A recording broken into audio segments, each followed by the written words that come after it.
Hello, welcome to a short session on Excel. I'm going to be looking at Xlookup, one of my favorite formulas. With this you can create tables, forms, templates. It's a great formula when you're building very simple models. So how the formula's constructed, very simply, it's made up of four parts. The first section is the number that you're looking up, so in this case this value here.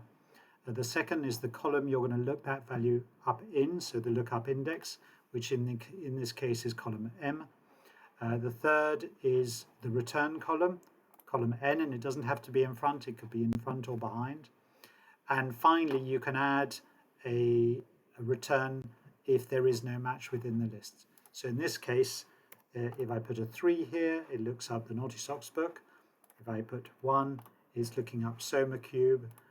But if there was no product, so if I choose any number other than 1 to 4, it will come up with the word no product.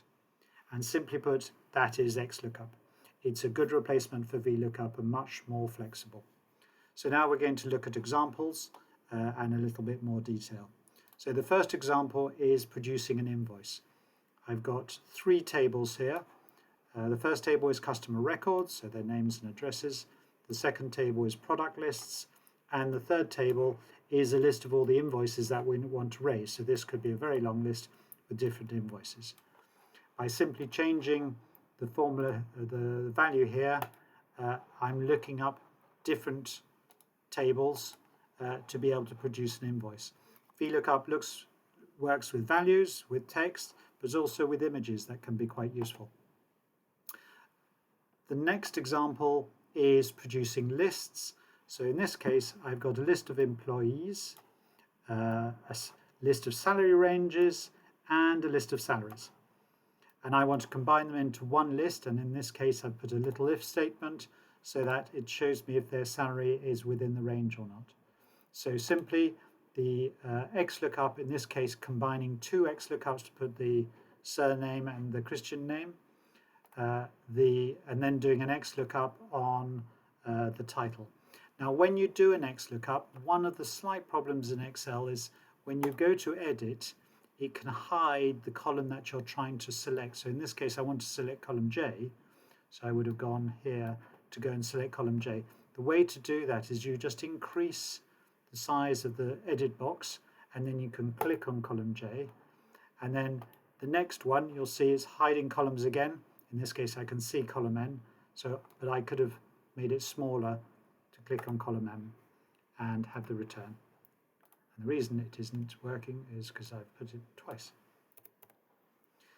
So really useful for producing lists with large databases of information. You can also select specific ranges, etc. The third one is doing reconciliations. So in this case, I've got a list of invoices and I want to match them to, for instance, the customer statement so that we see which invoices are missing. So in the first table, I've done a lookup against the second table to see which ones are available and their values. And on this one, I've also put I've looked up the first table, and in this case, I've also put the differences so that I've got the full reconciliation. Then here, I've linked all of them together to have a reconciling statement. It works well with these 5-6 lines. It would work well with 50,000 lines. So very powerful when you're doing reconciliations. The fourth example I've used is statements. So we often have a list of open items, and from that I want to extract the individual statements for the customers. With a few simple if formulas, I've created an index here, and therefore here I can look up the individual accounts and have individual statements for each customer.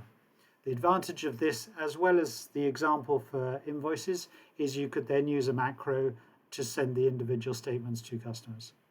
I hope this has been useful and that Xlookup is a little bit clearer now. Thanks a lot.